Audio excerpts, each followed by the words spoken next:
It's 7:42 on a Tuesday morning, and you're standing in line at your favorite coffee shop, the one with the exposed brick walls and the barista who knows your name. The smell of freshly ground beans hangs in the air like a promise, and outside the rain's coming down in sheets, turning the sidewalk into a river of umbrellas and hurried footsteps. You're tired. You didn't sleep well. Your boss sent an email at 10 p.m. last night that you're still thinking about. And right now, in this moment, that caramel macchiato with an extra shot and oat milk isn't just a drink.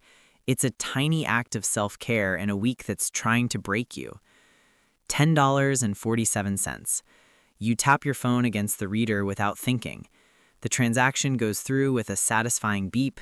You grab your cup, feel the warmth seep into your palms, and for just a second, the world feels manageable again. But here's what you don't see. Here's what nobody sees in that moment.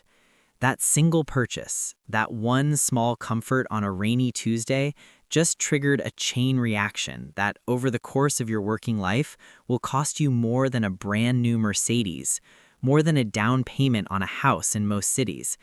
We're talking about $200,000, maybe more. And the wildest part? You won't even remember most of those coffees. They'll blur together into a vague sense of treating yourself, while an invisible force quietly drains your future wealth, one cozy morning at a time. Now, before you roll your eyes and think this is another lecture about cutting out lattes and eating ramen for 30 years, stay with me. Because this isn't actually about coffee. It's not even about the $10. This is about something way more dangerous, way more insidious, and way more expensive than any single purchase you'll ever make. This is about the gap between what we feel when we spend money and what's actually happening to our future selves. And once you see it, really see it, you can't unsee it. And that's when everything changes. You might think this is going to be one of those personal finance rants where someone tells you that if you just stop buying lattes, you'll magically become a millionaire. And look, I get why those arguments feel shallow, because they are. Your financial situation isn't determined by whether you buy a coffee. It's determined by your salary, your rent, your student loans, your medical bills, the structural realities of living in an economy where wages haven't kept up with the cost of living for decades. All of that is true. All of that matters.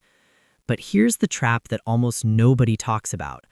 While you're busy defending your right to enjoy a latte, which, by the way, you absolutely have, there's a hidden mechanism at work that's way more dangerous than the coffee itself. It's called lifestyle creep, and it's turbocharged by what behavioral economists call the small purchase illusion. It's the reason why people who make $50,000 a year and people who make $150,000 a year often feel equally broke at the end of the month. It's the reason why lottery winners go bankrupt. It's the reason why you can get a raise, feel rich for about 2 weeks, and then somehow end up with the exact same amount of money left over at the end of the month as you did before. The perceived reality is this: small daily purchases don't really matter because they're small. What's $10? What's 20? What's 50? It's not like you're buying a car every day. The hidden reality is this: small, frequent, emotionally driven purchases compound in ways that obliterate your long-term wealth, not because of the purchases themselves, but because they train your brain to prioritize immediate comfort over future freedom. And that psychological pattern, that decision-making framework, scales up to every financial choice you make. If you've ever looked at your bank account at the end of the month and thought, where did it all go? This is why. If you've ever wondered why you're making more money than ever but somehow not getting ahead, this is why. And if you've ever felt like you're doing everything right but still can't seem to build wealth, buckle up, because we're about to pull back the curtain on the most expensive, invisible force in your financial life. Let's start with the math, because the math is both simple and devastating. That $10 latte 5 days a week, because let's be real, you're not getting it on weekends when you can make coffee at home, costs you $50 a week. That's $200 a month. That's $2,400 a year. Now, if you're thinking, okay, $2,400 a year isn't great, but it's not catastrophic, you're right. That's not the scary part yet. The scary part is what happens when you take that $2,400 and instead of spending it, invest it in a basic index fund that tracks the S&P 500, which has historically returned about 10% per year on average. If you're 25 years old right now and you do this every single year until you're 65, 40 years, you don't end up with $96,000, which is what you'd have if you just saved it in a shoebox. You end up with $1,062,000, over $1 million, from coffee. But wait, here's where it gets worse. Because you're not just buying coffee, are you? You're also getting that breakfast sandwich because you're already there and you're hungry. That's another $6. And you're hitting the drive-thru for lunch a couple times a week because you're busy and cooking feels impossible. That's another $12 per meal, twice a week. And on Friday night, you're ordering delivery because you deserve it after the week you've had. That's $45 with tip and fees. And your subscriptions, Netflix, Spotify, that gym membership you haven't used in 3 months, the meal kit service, the cloud storage, the mobile game you got hooked on, they're all under $20 a month individually, so they feel harmless, but they add up to $150 a month, another $1,800 a year. Now we're at $6,000 a year in small, it's no big deal purchases. Over 40 years, invested at 10% returns, that's $2,655,000, $2.6 million. And we haven't even talked about the bigger stuff. The car you financed with the extra features because you're already spending $30,000. What's another $3,000 for leather seats? The apartment you rented that's $200 more per month than you planned because it had the nice kitchen. The vacation you put on a credit card because you needed a break and you'll pay it off eventually. You might be thinking, okay, but this is theoretical. Nobody actually invests every dollar they don't spend on coffee. Life happens. You need to enjoy things. And you're absolutely right. This isn't about becoming a robot who optimizes every penny. But here's what most people don't realize. The problem isn't the spending, it's the unconscious spending.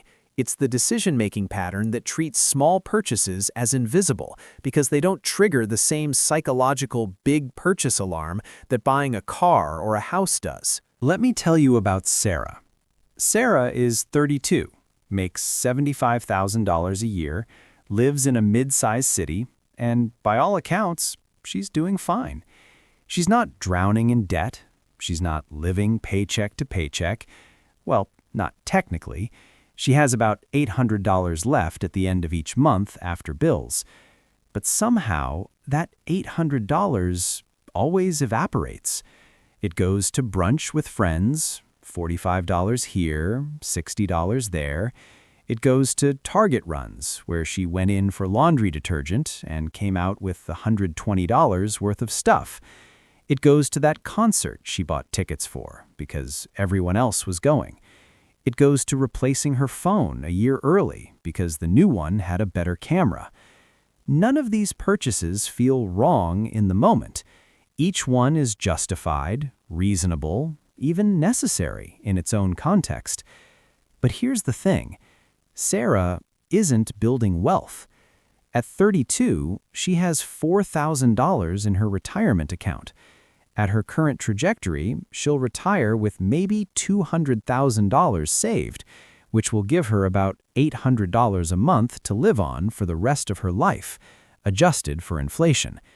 That's below the poverty line. And Sarah isn't irresponsible. She's not reckless. She's just normal. She's making the same decisions that 70% of Americans make, which is why 70% of Americans are financially unprepared for retirement. Now, let's talk about Marcus. Marcus makes the same $75,000, lives in the same city, has the same bills. But 5 years ago, Marcus read something that changed how he thought about money, and he started doing something radical.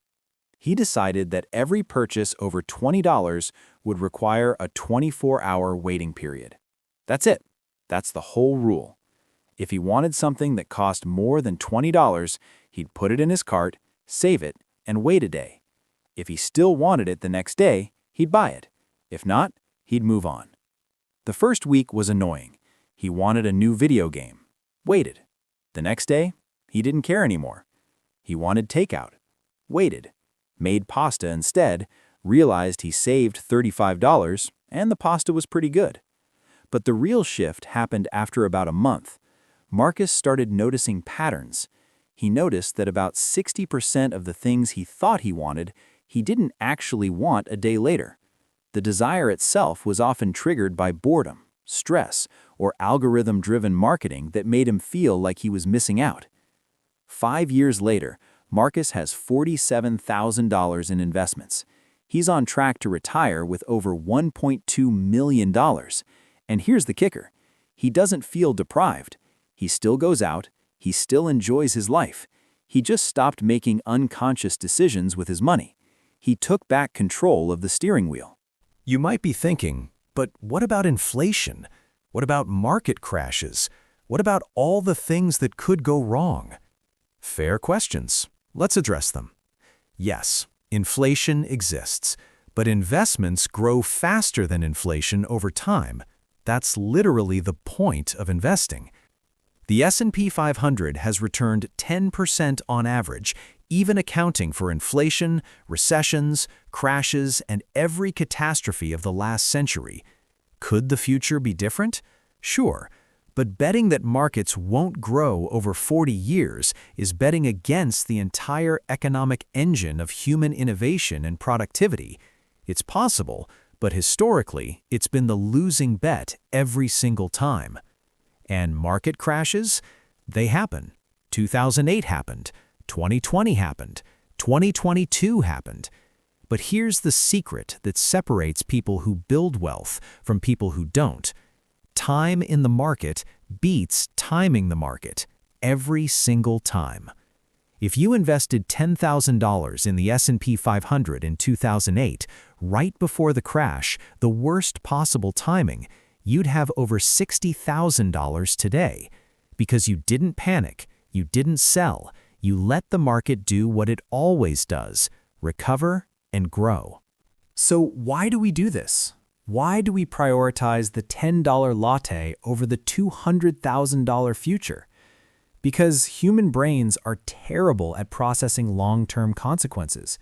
We evolved to survive immediate threats, the rustling in the bushes that might be a predator, the need for food today, the urgency of shelter tonight.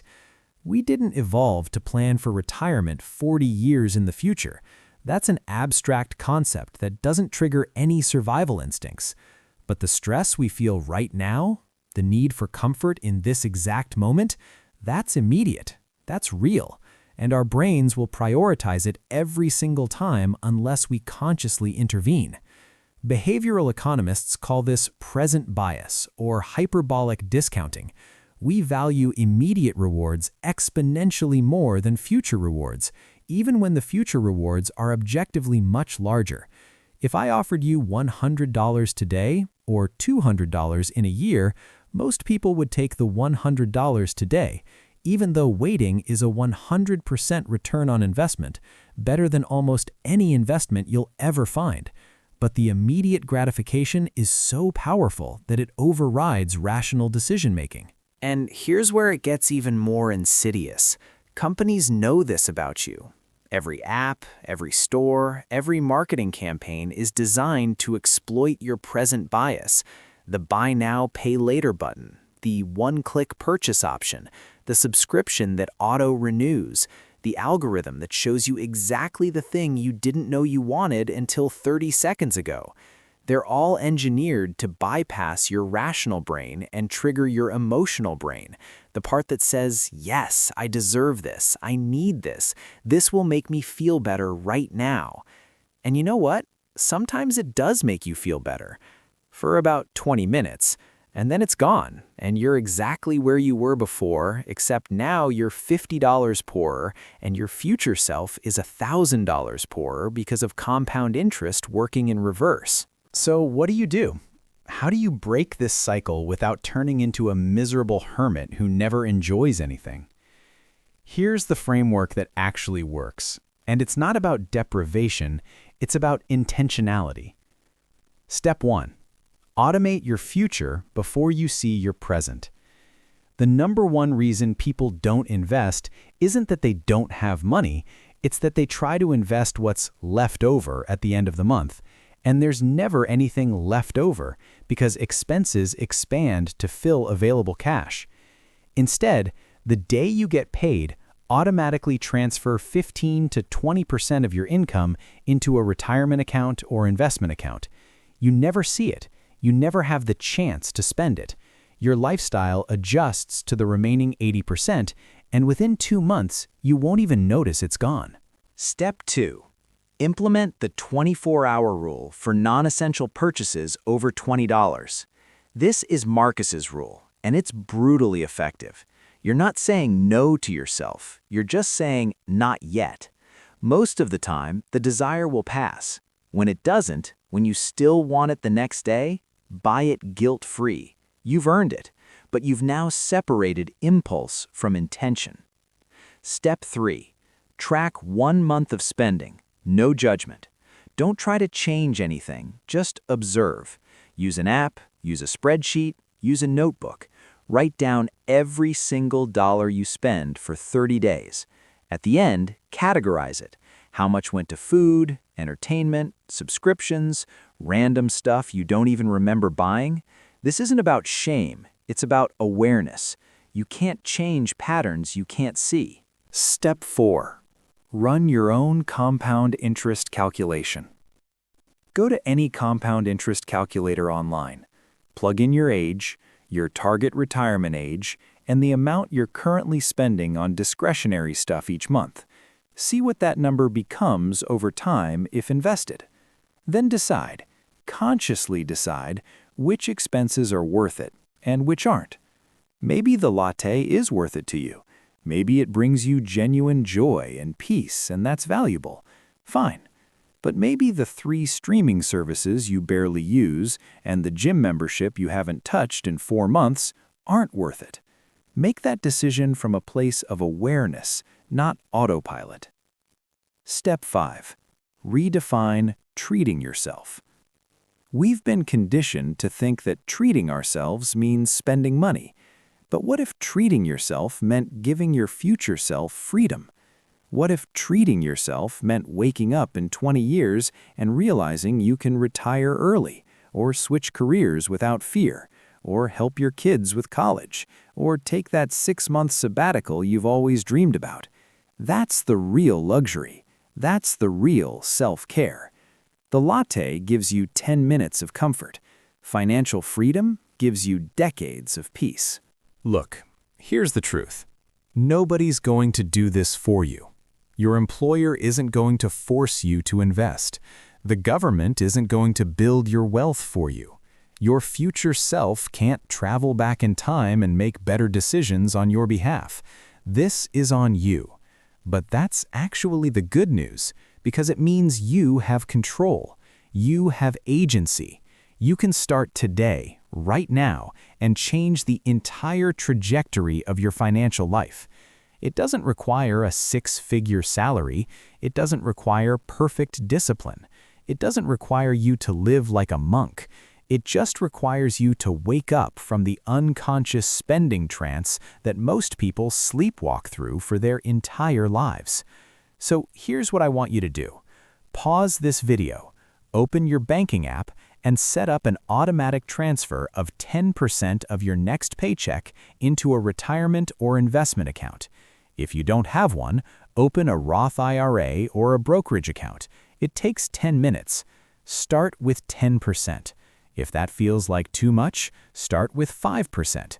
If that feels like too much, start with $50 a month. I don't care where you start.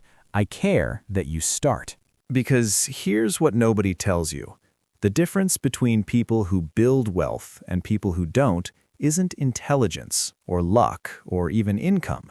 It's simply this. One group started and the other group kept meaning to start but never did. Don't be the person who looks back in 20 years and realizes that the only thing standing between you and financial freedom was the decision to begin. That $10 latte isn't costing you $10. It's costing you the pattern of thinking that says immediate comfort is more valuable than future freedom. And once you see that pattern, once you really understand it, you can't unsee it. And that's when everything changes. The coffee shop will still be there tomorrow. Your future is being built today. Choose accordingly.